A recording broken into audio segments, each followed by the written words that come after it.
Hola amigos, muy buenos días y bienvenidos al curso online gratuito de psicoanálisis. Psicoanálisis de estructuras clínicas, psicosis, esquizofrenia. Estamos en la cuarta clase del curso. Buenos días y bienvenidos. Mi nombre es Virginia Valdominos, soy psicóloga y psicoanalista de la Escuela de Psicoanálisis Grupo Cero y realizo este curso organizado por la Asociación Escuela de Poesía y Psicoanálisis Grupo Cero para que todos ustedes puedan participar en él. Es un curso gratuito cuyo objetivo es la difusión del psicoanálisis a través de las redes sociales, a través de estas plataformas que nos brinda el mundo interactivo e interconectado, esta malla invisible que nos une a lo largo y ancho de todo el planeta Tierra. Yo estoy hablándoles desde Alcalá de Henares, Madrid, España, y desde aquí difundiendo el psicoanálisis en vivo y en directo a través de Facebook, a través de YouTube, a través de Twitch.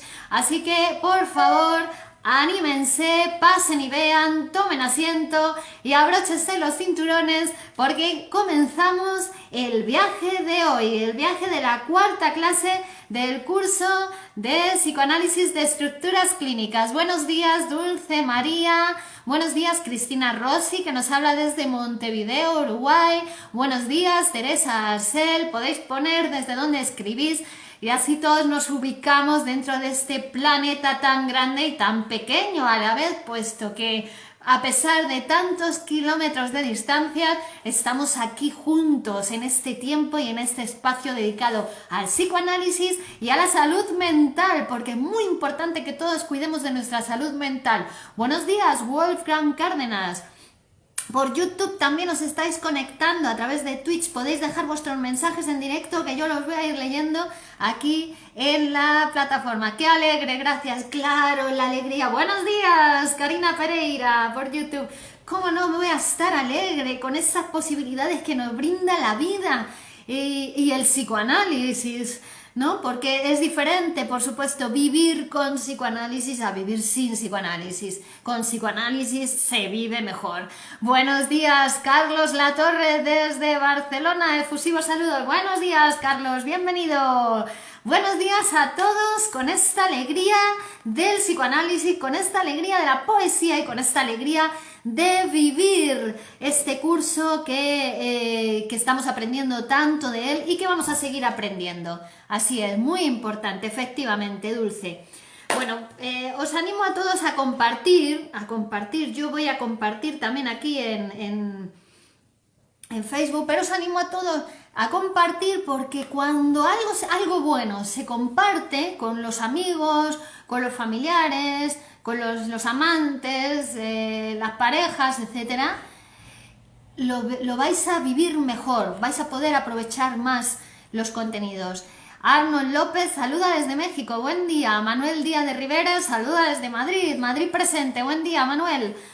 Buenos días a todos, estoy muy contenta porque de lo que vamos a hablar hoy, de lo que os voy a contar, me parece muy importante para que comprendamos algo de lo que es el psicoanálisis y de lo que es la salud mental y nos quitemos estereotipos, prejuicios y toda una serie de cuestiones ideológicas que en realidad son las que nos constriñen, en realidad son las que nos llevan a reprimirnos, a no poder ser nosotros mismos, a cerrar las puertas a nuestro deseo, a cerrar las puertas a nuestro camino para hacernos grandes. Y entonces me parece muy importante que nos vayamos quitando todas esas series de coerciones que sí, que son ideológicas, que nos llegan a través de los medios imperantes de control de masas y de control mental, que son los que establecen, los que difunden nuestros estados, ¿no? Los sistemas dominantes de pensamiento ideológico que trabajan sobre nosotros día y noche permanentemente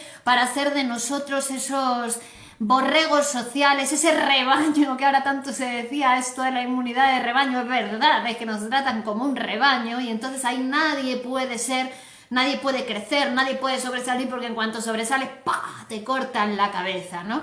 Entonces, vamos a ver si podemos entender lo que es el sujeto psíquico y las necesidades del sujeto psíquico, que por supuesto son muy diferentes a ese sujeto de masa, que no se sabe ni siquiera si es un sujeto de rebaño, miembro de rebaño, que quieren que seamos, ¿no? Que el hombre o la mujer sea, y bajo ese pensamiento, bajo ese yugo, uno no puede ser un hombre grande o una mujer grande. Entonces vamos a tratar de, con estas herramientas que disponemos, la poesía, el psicoanálisis, nosotros nos sostenemos en ella para poder ser esos hombres y mujeres grandes de nuestro tiempo, de este tiempo que nos ha tocado vivir, que es un tiempo sombrío, como decía Bertolt Brecht, pero también es un tiempo luminoso, porque para eso tenemos el psicoanálisis, que es esa herramienta, esa linterna que nos permite alumbrar esas partes de nosotros mismos, de nuestra personalidad, de nuestra psique y de nuestra mente que están oscuras y que no vemos por ser inconscientes. Bueno, pero para eso está este instrumento, insisto, que es el psicoanálisis y que nos permite iluminar esos ángulos muertos de nuestra personalidad, ¿no? ¿Para qué? Para estar más vivos, para encender esa parte de nuestra mente que está apagada. Buenos días, Mariana García. Buenos días. Bueno, Carlos dice, seguimos con los cuadrúpedos. Sí. Psicóloga Malú Rodríguez, saludos desde Chiaco, México. Chiaco, Tlaxcala, México. Es de madrugada, pero es muy interesante este tema. Muy bien.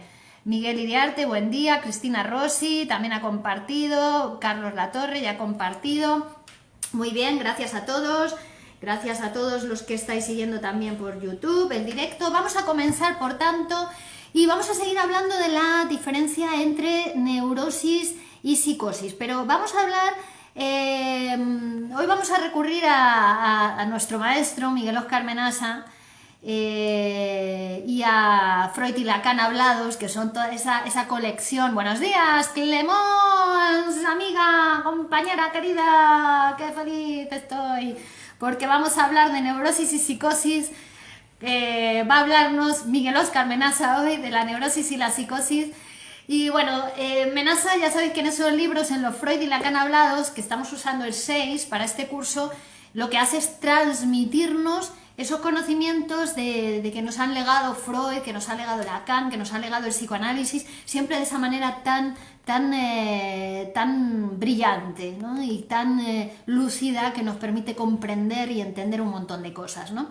Entonces, ya habíamos visto que Freud publica en 1924 un texto que llama Neurosis y Psicosis, donde nos va a permitir, Juan Sebastián, buenos días, nos va a permitir diferenciar entre estas dos estructuras clínicas, y vamos a llegar a concluir que eso de que la psicosis es más grave que la neurosis también es una cosa ideológica, ¿vale? ¿Por qué? Porque los psicóticos son muy molestos para los estados. Entonces, un poco se los quitan del medio con esta cuestión de que la psicosis es más grave, de que la psicosis no se puede, de que la psicosis no tiene tratamiento, de que la psicosis pastillas, de la psicosis, ¿no? Para dejarlos ahí quietitos, que no piensen, que no hablen, que no molesten, y si no los recluimos en un hospital psiquiátrico o en manicomios o... bueno, pues porque claro, el tratamiento de la psicosis requiere, como dijimos el primer día, una teoría de las ideologías. Requiere no solamente tratar a psicóticos, requiere tratar las instituciones que cuidan de los psicóticos, requiere tratar a la familia de los psicóticos, que a veces el psicótico es el más sano de la familia, ¿no? Es una señal emergente de que ahí pasa algo. Entonces, claro, tendría que transformarse toda nuestra ideología para que haya un tratamiento adecuado de la psicosis, que es el tratamiento psicoanalítico. Y como ya sabemos, el psicoanálisis no le interesa a nadie. Bueno, a nosotros sí nos interesa, obviamente, como pacientes del psicoanálisis, como, ¿no?, personas en análisis, porque nos hace crecer, porque nos da mucho, porque nos da vida, porque nos da otra manera de pensar, otra posición en el mundo, ¿verdad? Pero eso es a lo más que podemos aspirar, a que cada uno se psicoanalice, tome una posición diferente en el mundo y vaya transformando sus relaciones. Es a lo que podemos aspirar por ahora. Dentro de 200, 300 años será de otra manera, pero ahora es así, ¿no? Entonces, veíamos que en la psicosis hay un conflicto entre el yo y la realidad, ¿no? La segunda tópica freudiana que Freud desarrolló para incluir la significación, ¿no? La representación de la realidad objetiva, que también tiene una representación en nuestra mente. No estamos aislados de la realidad, ¿no? La realidad objetiva tiene una representación en la mente, ¿no? Habíamos dicho, está el yo, está el ello, está el superyo, está la realidad objetiva y todo eso, el yo, que es un siervo de todas esas instancias o sistemas dentro del aparato psíquico, tiene que responder a las demandas del ello, las demandas instintivas, las demandas pulsionales, pulsión libidinosa, pulsión erótica, pulsión hostil, que están en el yo tiene que responder a esas exigencias, pero también tiene que responder a las exigencias del superyo, una instancia compleja en el aparato psíquico, porque el superyo es el heredero del complejo de Edipo, quiere decir que nace de las influencias del ello y por otra parte de las influencias de la realidad, y como consecuencia de esa mezcla se crea en nosotros una instancia psíquica que es el superyo, que es además la instancia moral del aparato psíquico, es decir, que te da órdenes morales, pero que esas órdenes morales, cuidado, porque no solamente provienen de la realidad exterior, sino también de la herencia arcaica, también del ello, ¿vale?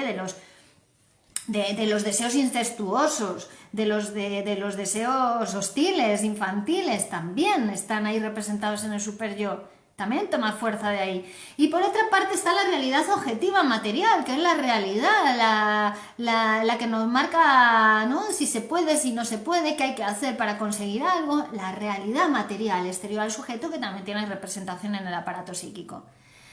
Dice Cristina Rossi, tratamiento de lo institucional, fundamental, el tratamiento de la familia. Claro, Paqui Robles, buenos días, Paqui. Bueno, entonces, tenemos ese aparato psíquico, segunda tópica freudiana, que en definitiva también es un aparato que Freud establece, desarrolla, describe en esta segunda tópica para incluir de alguna manera esa realidad objetiva, es decir, lo histórico propiamente dicho, dice Menasa. Buenos días, Rubidia, desde El Salvador. ¿Vale? Entonces, tenemos ese aparato psíquico y ahora ya vimos en la clase anterior que la neurosis supondría o nace de un conflicto entre el ello y el yo, es decir, entre esas exigencias pulsionales libidinosas, generalmente eróticas, del ello, de lo reprimido, del inconsciente reprimido, es decir, que en uno hay mucho reprimido, ¿vale? Entonces, esas exigencias pulsionales siguen queriendo expresarse aunque estén reprimidas, aunque no queramos saber nada de ello, buscan sus caminos para encontrar la satisfacción. Esos deseos eróticos prohibidos por vuestra moral, por nuestra moral, por la moral del aparato psíquico, buscan expresión por caminos alternativos. Y esos caminos alternativos por los que buscan expresión y los resultados de esa expresión son los síntomas neuróticos. Esa es la neurosis, ¿vale? ¿Por qué? Pues porque está el superyo, está la realidad exterior, pero el superyo también es un representante en parte de esa realidad exterior. Entonces te dicen, no, eso no se puede, no, eso está prohibido, no, eso es incestuoso, no, eso es moralmente inadecuado, ¿vale? Entonces tú reprimes, pero eso busca vías alternativas de satisfacción. ¿Veis? Ese es el conflicto que se produce en la neurosis y que da lugar a los síntomas neuróticos. Histeria, neurosis obsesiva, fobia, lo que llamamos neurosis de transferencia. Pero ahora llega el conflicto que sucede en la psicosis. ¿Y en la psicosis cuál es el conflicto que sucede? Sucede que entra en contradicción, en conflicto, el yo del sujeto con la realidad exterior.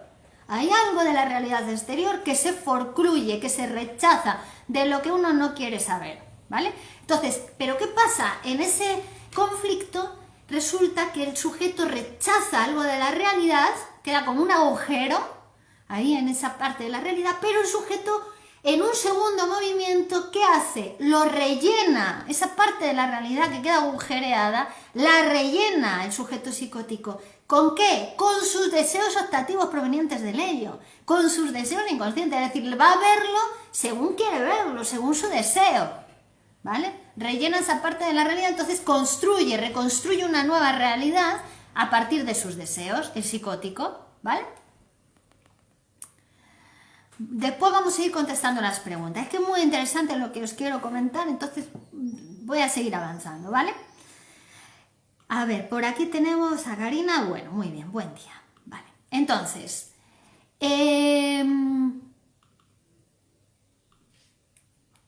vamos a ver.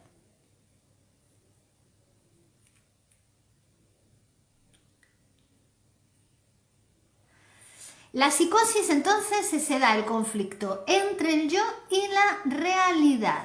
El yo, en presencia de un super yo mal constituido, podríamos decir, es tironeado desde el ello y va a jugar a favor del ello, ¿vale? A favor de los deseos inconscientes. Y entonces así recupera, se desvincula de la realidad, recupera su libido, que está puesta en la realidad, ¿no? La introduce de nuevo en el yo, por eso decimos que es narcisista, ¿no? La psicosis, en el sentido que se queda con toda esa libido vegetal en el yo y aparece la megalomanía, los delirios, todo lo que decíamos, ¿no? El caso es que desaparece la realidad. También en la neurosis hay cierta desvinculación con la realidad, ¿verdad? Pero aquí se ve más claro porque esa nueva realidad que construye el psicótico está construida de acuerdo con el principio del placer, ¿no? Con los deseos inconscientes, y lo que rige los deseos inconscientes es el principio del placer, ¿vale? Entonces es para negar, para no sentir el displacer que le marca esa privación desde la realidad exterior. Vale.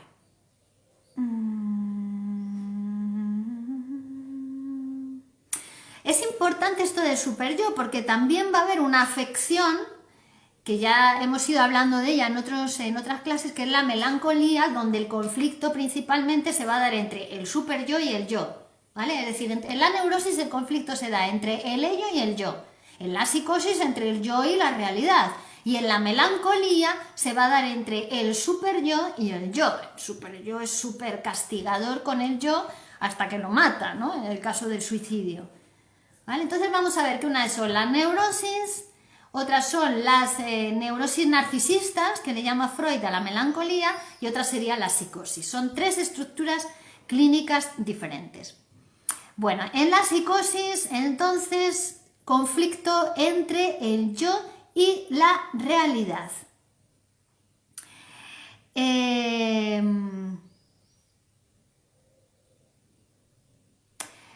Pero hemos dicho que en el paciente psicótico se da un trastorno del lenguaje, que la psicosis en el fondo es un trastorno del lenguaje, ¿vale? ¿Qué quiere decir esto?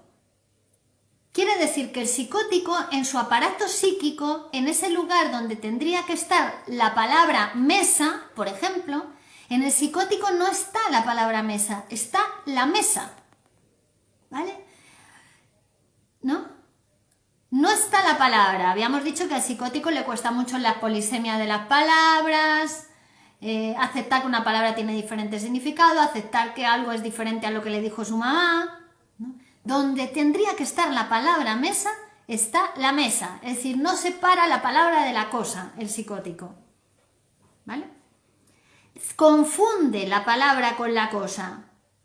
Quiere decir que también si el sujeto llegara a pensar, ¿no? Imaginar que tiene odio hacia una persona, el psicótico cree que la persona va a morir porque él ha sentido ese odio por esa persona, ¿vale? Bueno, pero esa confusión de la palabra con la cosa no es algo que le pase solamente a los psicóticos, es algo que le puede pasar a las personas normales tranquilamente. Por ejemplo, si alguien cree, ¿no?, que cuando yo le hablo de los deseos incestuosos infantiles le estoy haciendo insinuaciones sexuales, bueno, pues eso es un grado desplazado de esa confusión entre la palabra y la cosa, ¿vale? Si alguno de ustedes cree que cuando yo le hablo de los deseos sexuales infantiles reprimidos, yo les estoy haciendo insinuaciones sexuales, eso es un pensamiento psicótico, eso es un mecanismo psicótico, ¿vale? Confundir la palabra con la cosa, ¿vale? Y esto puede pasar en las personas normales, porque es un mecanismo psíquico. Esto es algo que se produce en el lenguaje normal, no solamente pasa en los psicóticos. Cada vez que a uno le pasa eso, ahí, en ese momento, en esa situación, está pensando psicóticamente. ¿Vale? La confusión entre categorías, la asimilación de una categoría a otra, también es algo psicótico. Por ejemplo, pensar que lo bueno es bello, que lo bello es divino. ¿No?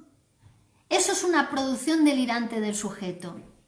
¿Vale? Si alguien dice, lo bello es divino, ay, qué bella, es divina. Eso, cuando está pronunciando esa frase, ahí se produce una confusión entre la cosa y la palabra. Ahí se produce un pensamiento psicótico, aunque lo diga usted, aunque lo diga una persona normal, aunque lo diga una persona que trabaja, que tiene marido, que tiene mujer, que tiene hijos. Ahí, en esa frase, es psicótico. ¿Vale? Por eso vemos que el psicoanálisis, cuando habla de las enfermedades mentales, ¿vale? En realidad, lo que nos está diciendo es que la diferencia entre la salud y la enfermedad, la diferencia entre la normalidad y la enfermedad, es una diferencia de cantidad. Que en el psicótico se dan esos mecanismos que también suceden en la normalidad, pero se dan en mayor cantidad. ¿Se entiende esto ahora cuando hablamos de la diferencia entre normalidad, neurosis y psicosis para el psicoanálisis? ¿Vale? Que ya cualquier otro uso que se haga del psicoanálisis, que no sea escuchar al paciente e interpretarlo, aunque sea un paciente psicótico, es un uso político, es un uso ideológico. ¿De acuerdo? Porque para el psicoanálisis es lo mismo escuchar a un normal, escuchar a un neurótico, escuchar a un psicótico. Para el psicoanalista es lo mismo. A veces incluso requiere mucho más trabajo, ¿no?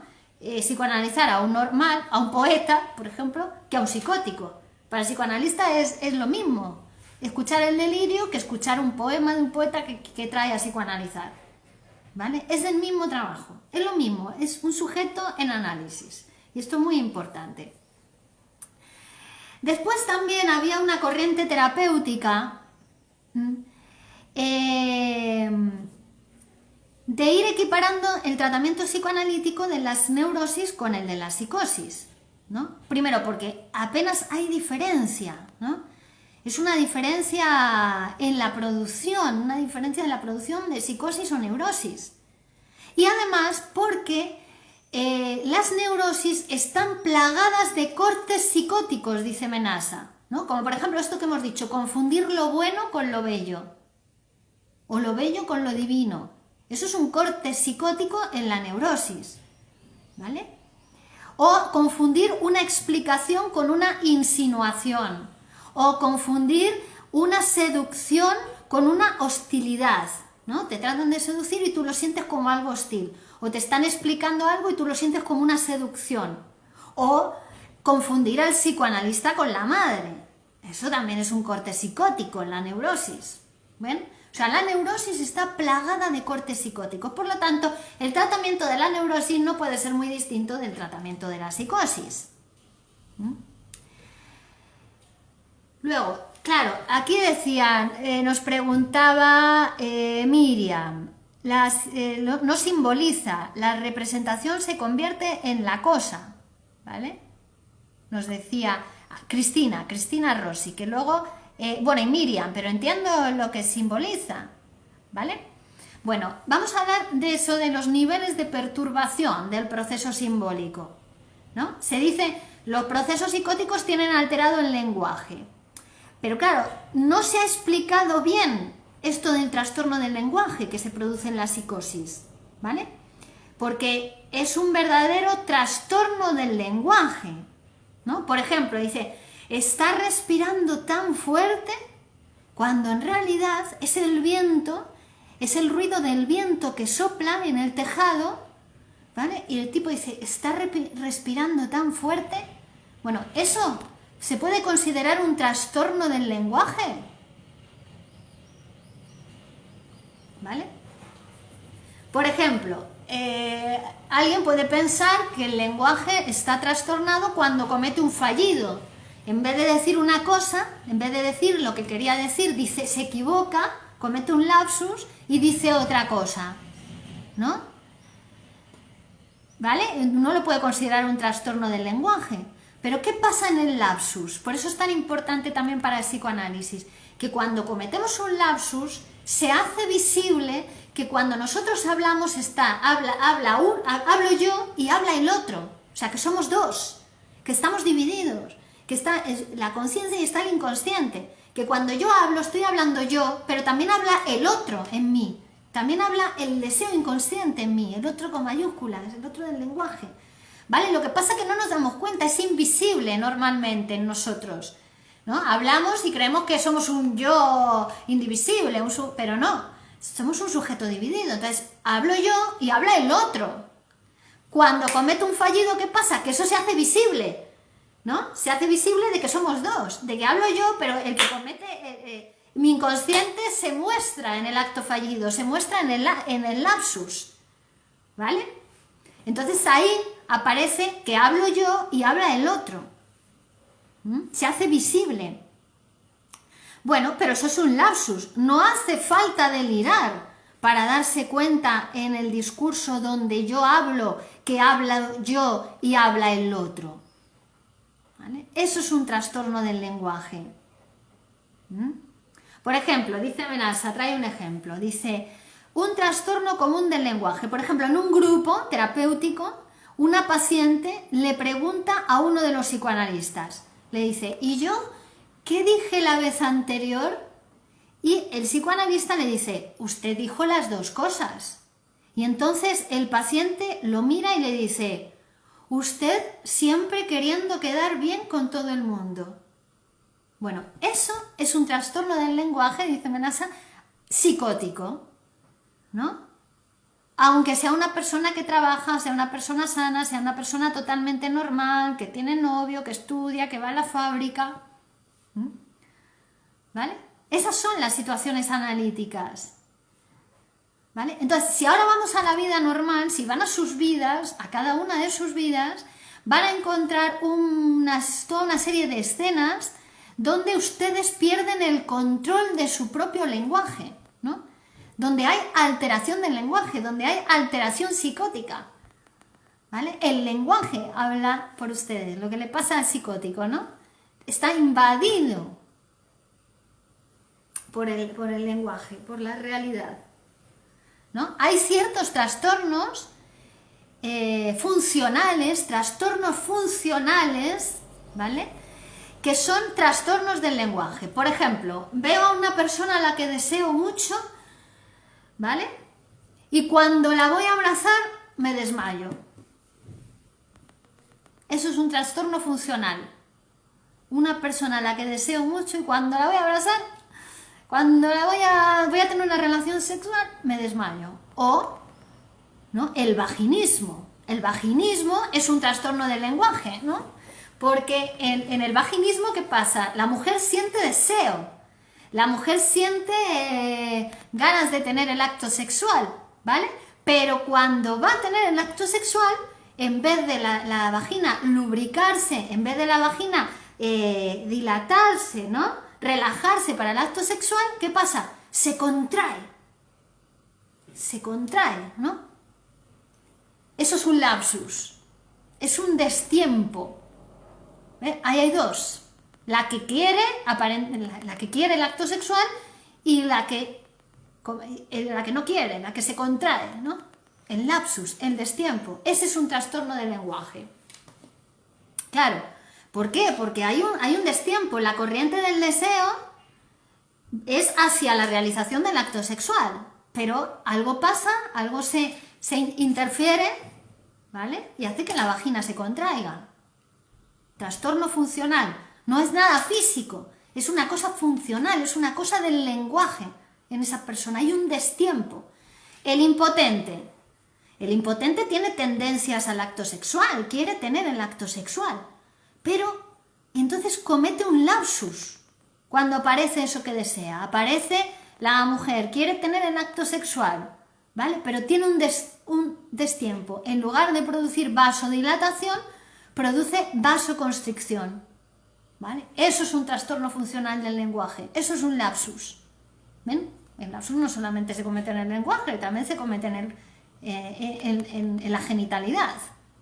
Lo sexual es todo lo tocado por la palabra en el sujeto. ¿Vale? Bueno, entonces, claro, hay que quitarnos las tendencias ideológicas para ser psicoanalista, por supuesto, hay que psicoanalizarse mucho para quitarse todas esas cuestiones ideológicas, que son ideológicas que afectan a la práctica clínica, ¿no? Que yo recomiendo siempre que ustedes se psicoanalicen con alguien del grupo cero, que esté en análisis, que esté en formación permanente, porque si no, son las tendencias ideológicas las que los van a dirigir, ¿no? Y que todos los terapeutas, todos los psicólogos tienen que estar en psicoanálisis, porque si no, son las tendencias ideológicas de los sistemas ideológicos imperantes los que están rigiendo el tratamiento de sus pacientes, y no el psicoanálisis, y no el deseo inconsciente, no la teoría del inconsciente, ¿vale? Bueno, entonces, en la práctica clínica se puede ver esa tendencia ideológica, ¿no? Pero, sin embargo, para el psicoanálisis incluso es más fácil y es más rápido el tratamiento del psicótico. El psicótico se transforma antes, incluso, bueno, que el enfermo psicosomático, por supuesto. En la próxima clase veremos la diferencia con la enfermedad psicosomática.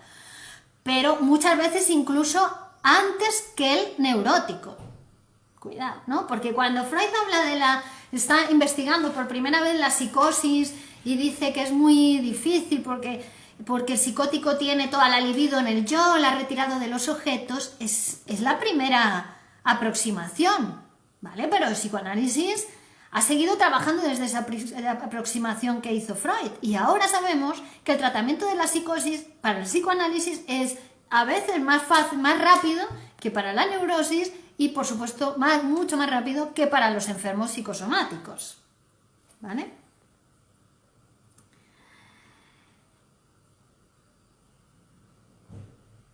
Esto ya lo sabemos 121 años después de que se publicase la interpretación de los sueños. Se evidencian incluso mayores progresos en ese sentido de que estamos hablando, ¿no? De que la psicosis implica ese trastorno funcional del lenguaje, ¿vale? Bien. Los enfermos psicosomáticos, ya lo veremos, pues son resistentes porque niegan su psiquismo, todo lo van a ir a hacer con el cuerpo.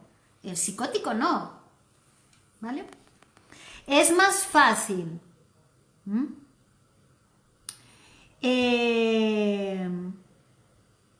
reducirle el delirio productivo a un chico de 18 años que reducirle un episodio de úlcera aguda a los 18 años también, ¿vale? Es más fácil reducirle un delirio productivo, psicótico, que un episodio de úlcera, ¿vale? Lo que pasa que, claro, eso es cuando viene el psicótico con 18 años, que es su primer delirio, ¿no? Está debutando en la psicosis, pero claro, cuando llega un paciente psicótico, que lleva 30 años psicótico, ya no se sabe si es la psicosis lo que estamos tratando, si es la hospitalización del paciente, si es la psiquiatrización del paciente psicótico. Ya lleva 30 años medicado, 30 años psiquiatrizado, ¿no? Que se saben incluso todas las frases, todas las categorías diagnósticas. Eso ya es otra cosa. Ya que se está tratando el psicótico, se está tratando la institucionalización, la ¿no? La drogodependencia que se ha creado en ese psicótico. ¿Ven? Ya es otra cosa. Bueno. Bueno, en algunas escuelas de psiquiatría todavía se trata la melancolía con electroshocks. Cuidado, ¿no? Porque piensan que el melancólico es una persona pues que tiene muchas tendencias al suicidio. Bueno, entonces lo tratan con electroshock. Fíjense, ¿no? cuando el psicoanálisis es súper efectivo en el paciente deprimido, ¿vale? Más que en el canceroso, ya el canceroso ya ha hecho una enfermedad psicosomática a partir de esa melancolía, ya ha derivado su libido, ¿no? Hasta la producción del cáncer, ¿vale? Porque también se dice que en el canceroso hay una locura celular, una psicosis celular, una proliferación de las células mutadas. Está por una parte esa depresión del sistema inmune y por otra parte la proliferación alocada de las células mutadas, ¿vale? ¿Ven? Que algo tiene que ver. Entonces, pero ya ha habido una derivación hacia lo físico. También se trata con psicoanálisis, pero va a ser más fácil el tratamiento de la psicosis, ¿vale? La psicosis es un problema del yo con la realidad, pero esto no quiere decir que eso sea más grave que un conflicto entre el yo y el superyo, o que un conflicto entre el yo y el ello. No es así. No es el tratamiento, no es la psicosis más grave, ni el tratamiento de la psicosis más difícil, porque vemos que son conflictos entre diferentes sistemas del aparato psíquico. El tratamiento va a ser el mismo, según dice Freud. O sea, que sea la psicosis más grave que la neurosis, eso no lo dice el psicoanálisis. Y eso no se desprende del psicoanálisis, no se desprende de la teoría freudiana. Ya es una cuestión ideológica. Ya es un manejo ideológico porque decimos que los pacientes psicóticos son muy molestos para los estados, ¿vale? La teoría freudiana muestra los caminos posibles, ¿no? Como venía estudiando las neurosis narcisísticas, las neurosis transferenciales, ¿no? La psicosis, cuando se encuentra con ese aparato psíquico Freud del año 1923, pues a Freud eso le da tranquilidad teórica, porque el aparato psíquico de la segunda tópica de 1923 le explica los motivos, le explica teóricamente los motivos de producción tanto de la neurosis como de la psicosis como de la melancolía. ¿De acuerdo? Entonces, para el psicoanalista es lo mismo.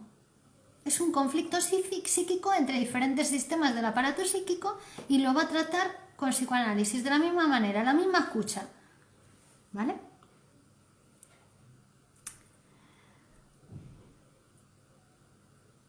Vale. A veces la enfermedad en la psicosis no se hace más clara, más patente, más evidente porque se queda encubierta por ese segundo movimiento que hace el psicótico de intentar vincularse de nuevo con la realidad por medio del síntoma, por medio del delirio, ¿no? Por medio de ese progreso patógeno que ya es una tentativa de curación en el psicótico, ¿vale? Entonces ahí hubo muchos derroteros y muchas desviaciones también en la clínica porque hubo algunos que pensaron que era necesario en el tratamiento psicoanalítico de cualquier paciente que hubiera un brote psicótico, como un intento de estructurar esa realidad perdida, ¿no? Como que era absolutamente imprescindible que en todo el tratamiento se produjera un brote psicótico, ¿no? Que era como un momento donde el sujeto perdía el control de la situación anterior y entraba en una nueva situación, y que el fenómeno de la psicosis era en realidad un producto de la transmisión. Bueno, si tenemos en cuenta que la psicosis, como hemos dicho antes, es un trastorno funcional del lenguaje, bueno, pues vemos que puede presentarse en varias formas, en las enfermedades normales comunes, en la neurosis, en las enfermedades psicosomáticas. No es tan descabellado pensarlo así, ¿no?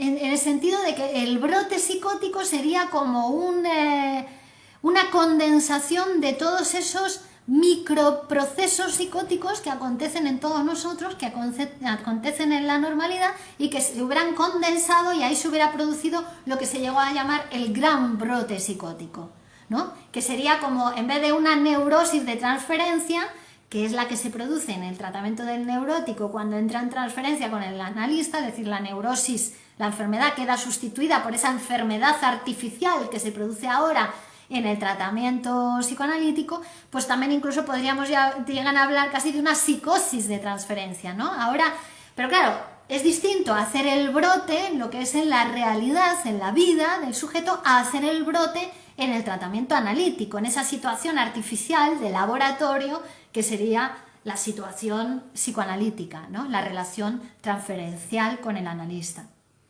Es decir, que el psicótico también hace transferencia con el analista, como estamos viendo, ¿no?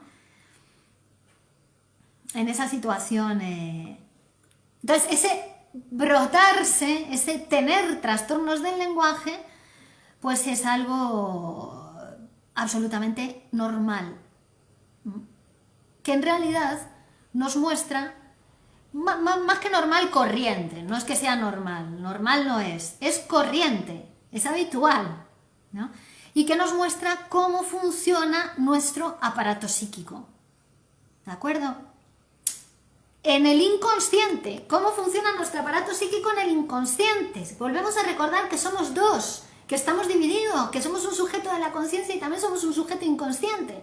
Entonces, el delirio, el brote psicótico, brotarse, tener ese trastorno funcional del lenguaje es corriente en esa parte, en ese aparato, en ese sistema inconsciente de nuestro aparato psíquico. Es decir, hay una tendencia en Freud, siempre trata de mostrarnos que esas formaciones del inconsciente se pueden generalizar, ¿vale? Los síntomas, ¿no? Cuando él escribe Resistencias contra el psicoanálisis, lo que dijo Freud es que toda la humanidad se tendría que poner en tratamiento psicoanalítico, porque sabía que los síntomas son una cosa general, que los síntomas le pasan a todo el mundo, por el hecho de ser humano, por el hecho de ser hablante, porque son trastornos funcionales del lenguaje. Entonces él, como había muchos incrédulos, como hay todavía muchos incrédulos, pues entonces estudia los actos fallidos, que son una formación del inconsciente más general. Todo el mundo comete lapsus, todo el mundo tiene olvidos, todo el mundo se equivoca. Cuando quiere decir una palabra dice otra, todo el mundo escucha mal una palabra. Esos son los actos fallidos, es decir, síntomas generales que todo el mundo tiene. Pero si ya vamos a los sueños, que es la vía regia de acceso al inconsciente, es decir, soñamos todos, pues ahí Freud aprovecha para decirnos que es algo que le pasa a todo el mundo, que el inconsciente es algo que le pasa a todo el mundo. Pero además nos dice que la alucinación, el problema de la alucinación, que el mecanismo psíquico que lleva a la alucinación es el mismo que produce un sueño. Señoras y señores, es el mismo mecanismo. Por tanto, vemos que es una formación del inconsciente, igual que el sueño, la alucinación es una producción del inconsciente. De hecho, nos dice, ya en la interpretación de los sueños, en el año 1900, cuando nos explica el mecanismo de regresión, cómo funciona la regresión en el aparato psíquico, nos dice que la diferencia entre recordar, alucinar o reflexionar es que son 3 tiempos diferentes de la regresión psíquica, ¿vale? Si se regresa hasta un tiempo determinado, ahí se reflexiona. Si regresamos hasta otro tiempo, ahí recordamos. Y si regresamos hasta otro tiempo, ahí alucinamos o soñamos, ¿vale? Cuando soñamos hemos regresado a un tiempo, ¿vale? De este mecanismo de regresión psíquica, o cuando alucinamos. Cuando recordamos, regresamos a otro tiempo, y cuando reflexionamos, regresamos a otro tiempo. Por lo tanto, reflexionar, recordar y alucinar tienen que ver con la cercanía de la regresión a las primitivas huellas de identidad de percepción. Toma, chúpate esa mandarina. ¿Qué quiere decir eso? Quiere decir que nuestro aparato psíquico tiene un polo perceptor donde llegan las huellas de la percepción, ¿vale? Lo que percibimos de la realidad, ¿vale?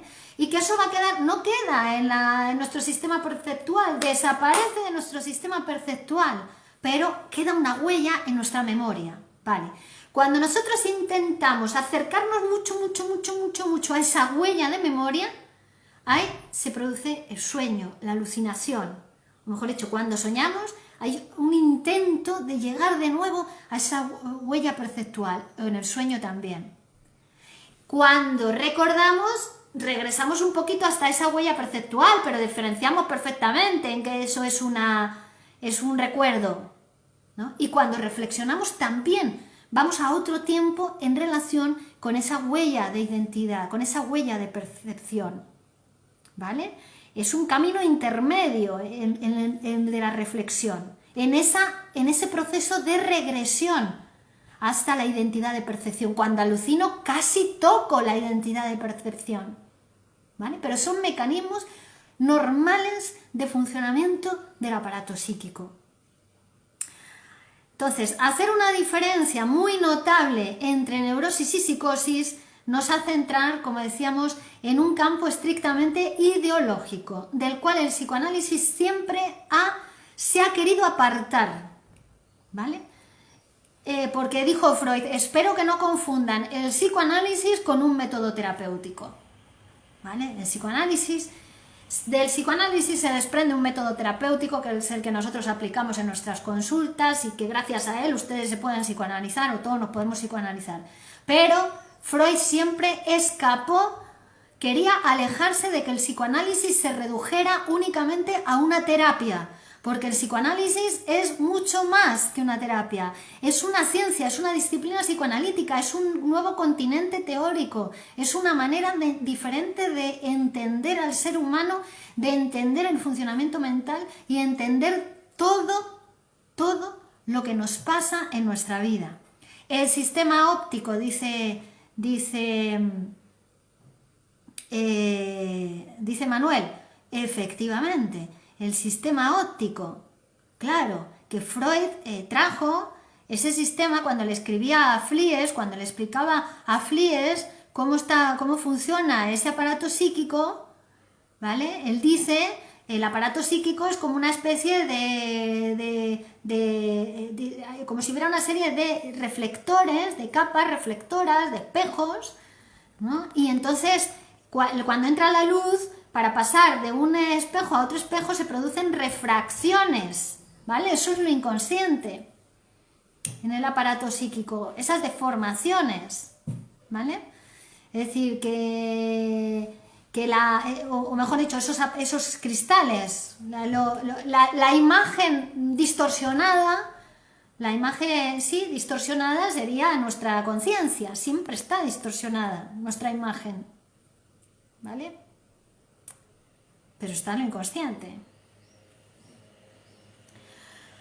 Bueno, entonces, ¿qué más decir? Que nos queremos apartar de esa cuestión ideológica, que ni siquiera ni es adecuado, pero que diferenciar. Entonces podemos decir que en la psicosis lo que se produce es un conflicto entre el yo y la realidad.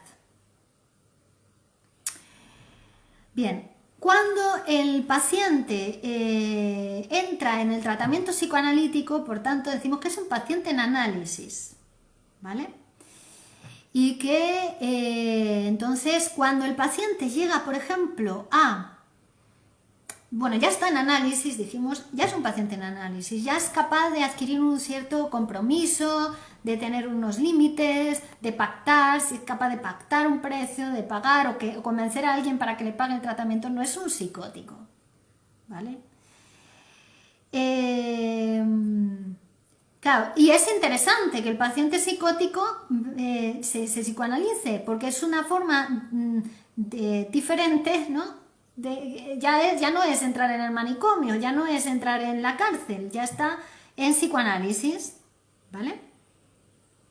Pero claro, ya es transformar la realidad social. Dice Menaza, pensarlo así es como transformar la realidad política actual, ¿no? Querer transformar la realidad política actual. Es como si el psicótico o el presidente del gobierno fuera el psicoanalista que trata al paciente. Bueno, para que eso sea posible, el sujeto tiene que entender que tiene que cumplir ciertas normas y ya ha dejado de ser psicótico, ¿no? Si se anima a hablar en la transferencia terapéutica, ¿vale? Si habla con el analista, se va a ir dando cuenta de de que eso que él consideraba que era un delirio y que iba a la policía a denunciarse, estoy delirando, iba al médico, al psiquiatra a denunciarse, estoy delirando, para que lo encerrasen de nuevo en el hospicio, ahora si ya se da cuenta que ese delirio, que no es un delirio, que es un sueño diurno, que es una fantasía, que está fantaseando, ya ese es un grado de curación, ya ha empezado su curación, ¿vale? Ya ha empezado su tratamiento psicoanalítico. ¿Ven? Ya ha comenzado su psicoanálisis. Entonces, todo eso que se hace al principio con el paciente psicótico en tratamiento psicoanalítico, que si separarle de la madre, separarle de la hermana, hablar con la madre, digamos que es un trabajo administrativo antes de que comience su psicoanálisis, ¿no? Y ahí ya se empieza a ver lo que es su psicosis, ahí se empieza a ver lo que es su delirio, ¿vale? Cuál es su trastorno funcional del lenguaje. Ahí se va a poder empezar a psicoanalizar, ¿vale? Se le hace una microrealidad donde ya se le piensa con los textos freudianos y ya el delirio o la alucinación son una formación del inconsciente, como puede ser el sueño, como puede ser la fantasía, una formación del inconsciente que ha aparecido en la conciencia como consecuencia de esas sucesivas condensaciones, sucesivos desplazamientos que son resultado de un deseo sexual infantil y reprimido con características edípicas que está tratando de expresarse, de llegar a la realidad en esa forma, en forma de delirio, pero que como ha negado algo de la realidad, le llega desde la realidad. Pero ven que no hay tanta diferencia con el neurótico. Igual que el sueño, igual que la neurosis, igual que la poesía. Son producciones del inconsciente, ¿no? Y dice Menasa, no digo que esté mal ser poeta en lugar de loco. ¿No? Digo que no es mejor para el psicoanalista. El psicoanalista le da igual. Le cuesta tanto un delirio como cuando viene un poeta con un poema a psicoanalizarlo, ¿no? A veces incluso le cuesta mucho más trabajo al psicoanálisis los poetas que los delirios del psicótico. Bueno, vamos a ver las preguntas que tenéis por aquí. Buen día. Por aquí, por YouTube, no hay preguntas. Vamos a ver las de Facebook, que hay bastantes preguntas. Vale.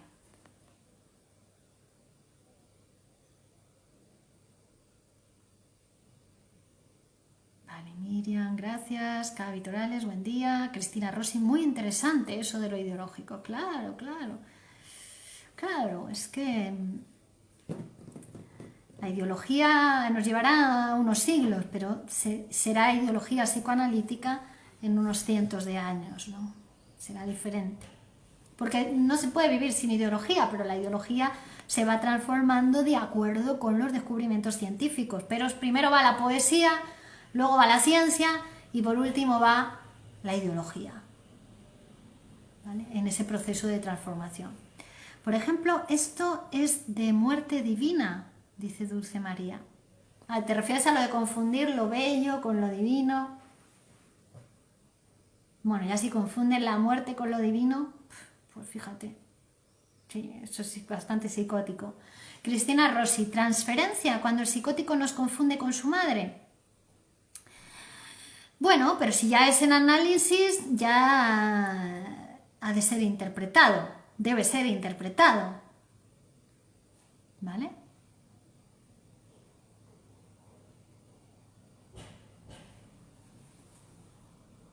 Bueno, la transferencia ya es que se anime a hablar con el psicoanalista, ¿no? Se interpreta en transferencia. Adrián Gonzalo, ahí, dice, Adrián Gonzalo, ¿es forma de detectarlo? Bueno, detectarlo lo tiene que detectar cada uno, ¿no? En sí mismo.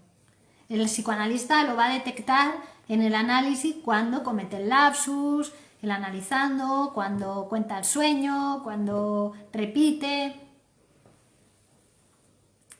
Un lapsus muestra un aspecto, a ver, lo voy a leer aquí, disculparme, pero lo voy a leer mejor. Bien, bien, bien, bien. Vamos a ver. Vamos a ver. Dame un minutito.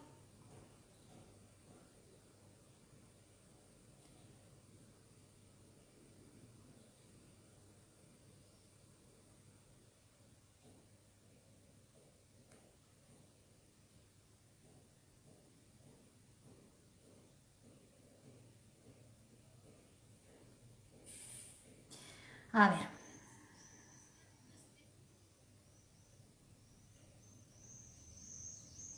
Vale, pues no lo veo aquí. Un segundo. Un lapsus muestra un aspecto, los sueños y las fantasías. El lapsus muestra que somos dos, que cuando hablamos, hablamos dos. Habla el que habla y habla el que habla sin ser visto en nosotros. Habla el inconsciente. El inconsciente no hay que buscarlo en ninguna profundidad, no está escondido. El inconsciente está en lo que decimos.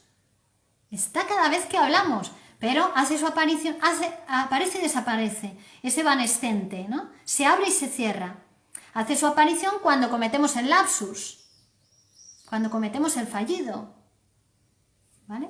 Ahí se muestra que somos dos. ¿Mm? En ese ejemplo se puede pensar en un rasgo paranoico. No me acuerdo el ejemplo cuál es. Entonces, lo ideológico son estereotipos. Claro, lo ideológico es siempre que pensamos, ¿no? Ingenuamente, la realidad es ideológica, o sea, es como nos transmiten los modelos ideológicos del Estado. Estamos dominados por los modelos ideológicos del Estado, lo que nos llega a través de la madre, la leche cuando nos da de mamar, a través del colegio, de la universidad, de la televisión, de la radio, de la prensa. Esos son los modelos ideológicos del Estado dominantes, ¿no? Entonces uno tiene que hacer un trabajo para poder pensar la realidad científicamente o psicoanalíticamente, ¿no? Porque si no la piensas desde los modelos ideológicos del Estado, de manera ingenua, que es la menos ingenua de todas. Vale. Miguel Ría Shao. Para Eric Fromm, proyectar algo del mundo interior es bueno. Quien nada proyecta está tan mal como el psicótico que todo lo proyecta. Decir lo bueno es bello se podría. Es que no hay cosas buenas o malas en sí, son mecanismos psíquicos normales, el de la proyección también. O sea, no hay cosas buenas o malas para todo el mundo. Para ti algo es bueno, proyectar puede ser bueno, pero si te pasas de proyectar ya no es bueno. Ya te enfermas, ya estás enfermo, ¿no? Son mecanismos psíquicos normales del aparato psíquico. Como decíamos, ni bueno ni malo. El psicoanálisis no hace esos juicios morales. Nos describe cómo funciona el aparato y lo interpreta cuando el paciente está en análisis. Arnold López. Neuralink, el mono jugando vídeo juego con su mente. Se pudiera borrar ese comportamiento del humano con un chip en la mente. Bueno, viéndolo futurista. Bueno, siempre queriendo negar el trabajo. ¿Cómo somos, ¿Cómo somos? Queremos todo fácil, con una pastillita, con un chip, No, el trabajo, no se puede negar el trabajo, eso enferma. Negar el trabajo que tenemos que hacer, siempre que queremos ahorrarnos trabajo, nos enfermamos. Pero precisamente eso también es lo que nos transmite la ideología de los imperantes, de los sistemas ideológicos dominantes, ¿no? Quieren desvalorizar el trabajo, porque así sale más barata la mano de obra de los trabajadores. Si negamos el trabajo, ¿no? Si hacemos como que no hubiese trabajo, tú te encuentras el producto en el escaparate y te ves el precio y dices, ¡joder, qué zapatos! Pero no ves todo el trabajo, las personas que estuvieron trabajando ahí, la materia prima, el proceso de trabajo, para que esos zapatos estuviesen ahí. Eso es la negación que hace el capitalismo, niega el trabajo de los trabajadores. Bueno, pero es que eso lo hacemos permanentemente, el neurótico, el psicótico, hasta el normal, la negación del trabajo. Entonces negamos el trabajo psíquico y negamos el trabajo que tenemos que hacer para cuidar de nuestra salud mental, ¿no? Uno cree que ya nace y ya está sano mentalmente. No, es un proceso, es el resultado de hacer un trabajo psíquico Y ese trabajo es psicoanalizarse, es decir, hablar con alguien que te va a escuchar no para juzgarte, que te va a escuchar para interpretarte, para mostrarte cómo funciona tu aparato psíquico, esa parte de tu aparato que tú no puedes ver, porque es inconsciente, pero que está en ti, que se muestra cuando cometes un lapsus, que se muestra cuando sueñas, que se muestra en tu síntoma, ¿vale? Entonces, eso es el inconsciente. Y todos tenemos inconsciente, o lo que pasa es que algunos no saben de él. Solamente saben de sus efectos, de los síntomas, lo sufren, lo padecen, se quejan, pero no hacen el trabajo para construir su salud mental. Es decir, transformar los síntomas en otra cosa. O transformar la máquina de hacer síntomas en máquina de hacer productos sociales, de trabajar en la realidad, de amar en la realidad, ¿no? Porque el aparato puede hacer una cosa u otra en función de lo que el trabajo que nosotros realicemos. ¿Vale? ¿Delirio en qué sentido, doctora? El delirio puede ser un delirio de grandeza, puede ser un delirio paranoico, de ser perseguido, puede ser el delirio en el sentido que vimos en la primera clase de que está toda la energía puesta en el yo y yo soy el centro del universo, el centro del mundo. No hay realidad, solamente la realidad que yo construyo a partir de mi deseo, que además es deseo sexual infantil y reprimido y deformada. ¿Vale? Entonces en ese sentido delirio. Adrián Gonzalo, a mí me pasa que no sueño, tengo que dormir mucho. Bueno, pero también puedes comenzar tu psicoanálisis, Adrián, porque a veces uno empieza a recordar los sueños cuando comienza a psicoanalizarse, cuando tiene alguien a quien contárselo. Eso es muy importante, ¿vale? Entonces, soñar sueñas, pero no te acuerdas del sueño. Quizá comenzando un psicoanálisis vas a empezar a recordar tus sueños.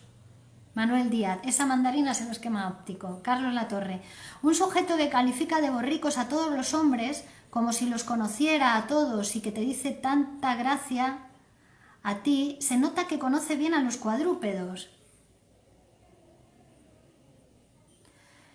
Citase a otro femenino que empieza por Z y acaba por A. Seguro que no te haría tanta gracia. Puede llevar en susodicho a un principio de neurosis, psicosis o esquizofrenia llevado por sus fantasías parafíricas congénitas. Ay, no entiendo la pregunta, qué compleja.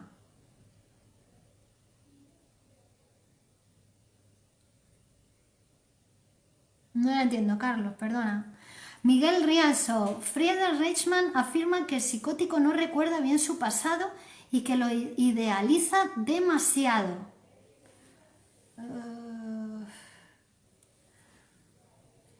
No sé. Freud, estamos hablando de lo que dice Freud, de lo que dice Lacan y lo que dice Menaza, que son los psicoanalistas que nosotros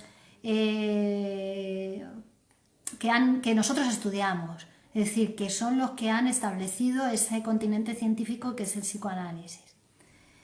La mandarina es la fruta prohibida, Love Story. Bueno, eso es el deseo hacia la mamá, la fruta prohibida. Cristina Rossi, para el psicótico no hay pasado, no hay tiempo, se rige por leyes sin tiempo, puede vivir en el pasado y también en su mundo propio.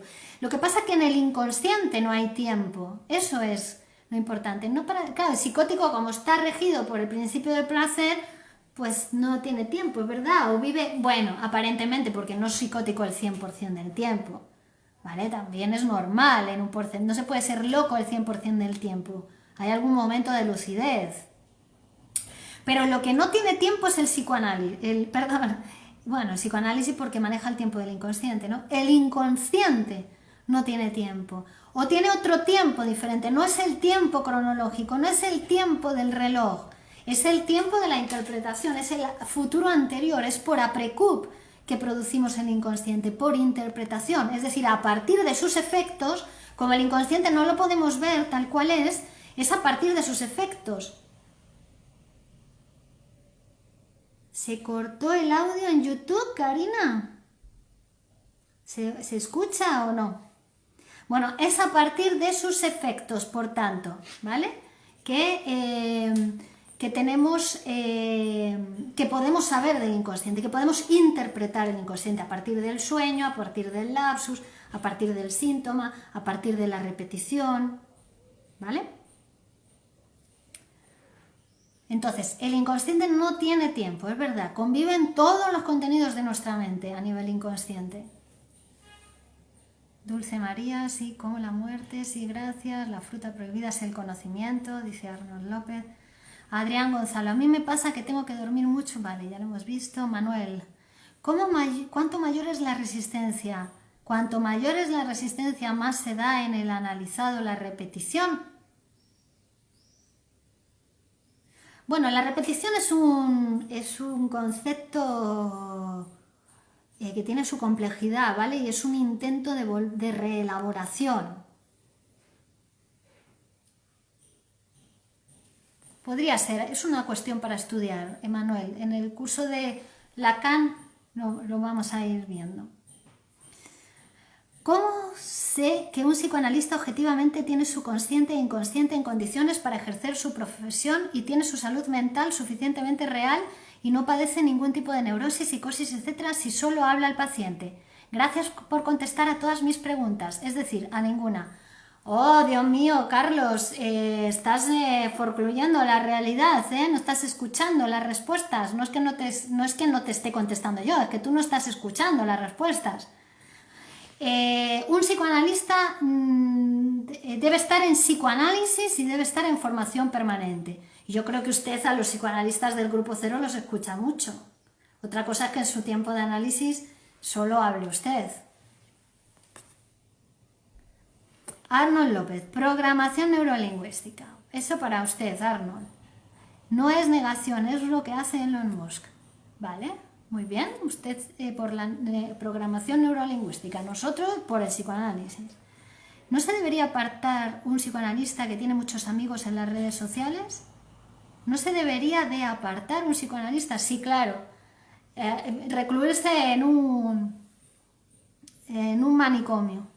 Eso es no enfrentar el problema. Un psicoanalista es una persona que está en el mundo, que tiene que tener amigos, que tiene amantes, que tiene pareja, que tiene compañeros, que tiene mayores, que está en una escuela de psicoanálisis, que estudia, que trabaja, que se psicoanaliza, que forma parte de diferentes grupos de estudio, que está en supervisión. Eso es un psicoanalista. Si no hace todas esas cosas, no es un psicoanalista. ¿Vale? Trabajar, estudiar, psicoanalizarse, supervisar, estar en varios grupos, por lo menos 4 sesiones semanales de psicoanálisis. Eso es un psicoanalista que está en condiciones para poder atenderlo a usted. Eso es no enfrentar el problema. ¿Me puedo? Adrián Gonzalo, doctora, ¿hay algo más abajo que el inconsciente? Sí, el coño y el pene.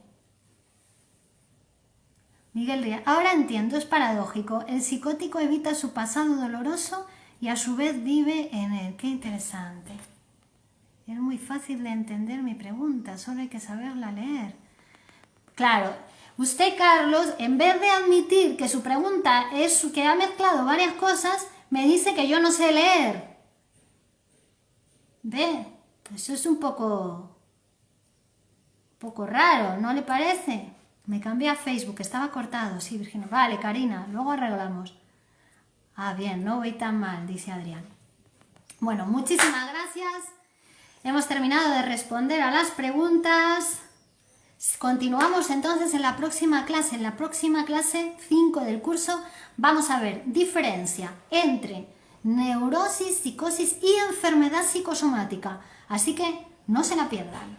Continuamos en el próximo programa. Hasta la próxima, chao.